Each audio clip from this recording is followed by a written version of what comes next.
من داخل ورشتها الصغيرة تواصل الحرفية أميرة الذوادي شغفها بالفن والتراث. خريجة المعهد العالي للفنون الجميلة بسوسة اختصاص تصميم وتصوير عبر الحاسوب، اختارت أن تمزج خبرتها الأكاديمية بروح الحرف التقليدية.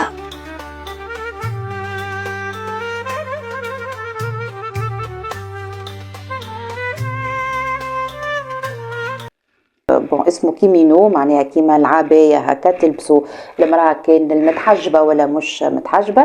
هذه التنقيلة كرياسيون متاعي زاد أنا وكل العرفة متاعي، الاختيار الألوان وكل شيء متاعي أنا. مخدوم على الحايك التونسي البايتي اللي هو فيه السلك الدوغي، هذايا كل اللي هو خارج توندونس على الاخر كما تعرف العوام هذوما الدوغي خارج وكل.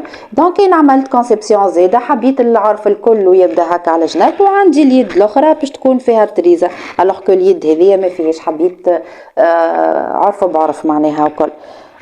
وزيناه بالحرج متاعنا هذا يقولوا له القيتن الحمامي، هذايا زيناه زدنا نعطيناه فالور اخرى وكل.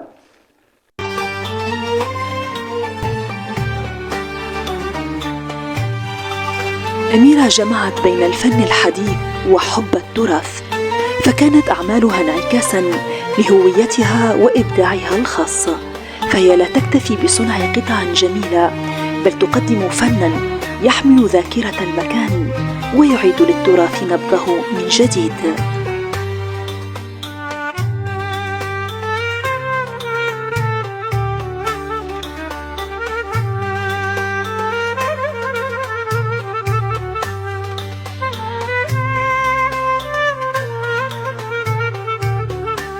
والله البرنامج هذا فادني برشا ريم، هو بالنسبة لي كانت قفزة نوعية معناها في مجال الصناعة التقليدية.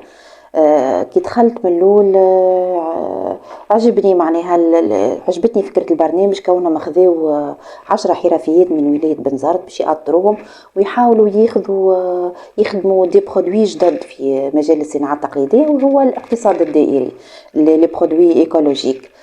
كل واحدة فينا وقتها من الحرفيات اختارت موضوع معين وكل.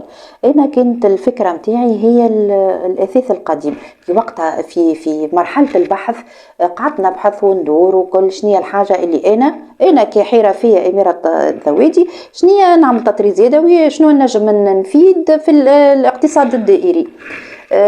دونك كي خرجت هكا وندور وكل حفظت اللي بالحق برشا شبابك وبيبان واثاث قديم وخزين وكل قاعدين ملوحين، معناها الناس الكل اللي بدل واللي وكي تغزر للقطعه معناها تلقى لوحه بالحق، اللوح قاعد جديد كما هو، لوح زمني، لوح مخدوم بالكدا، خدمته ايادي قبل وعرقت عليه وكل. فهمت علاش معناها يتلوح ويمشي هكاكا.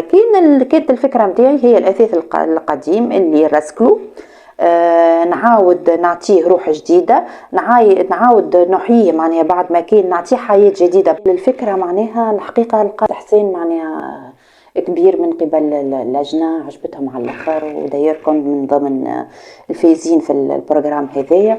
وإذا بيا الأولياء كي يمشيوا للمعارض يهزوا صغيراتهم معاهم يعرفوا، يقولوا ريت ولدي مثلا الخدمة هذية، القطعة هذه راهي تخدمت باليد، راهي هي المرأة خدمتها طرزتها، شفت كيفاش تطرز، راهي الغرزة هذيك تخدم باليد، شفت هذيك كيفاش تعمل. خلي الطفل ولا الطفلة كي تكبر على القيم نتاعنا هذية، على موروثنا هذية، على أصالتنا وعلى جذورنا، علاش تندثر.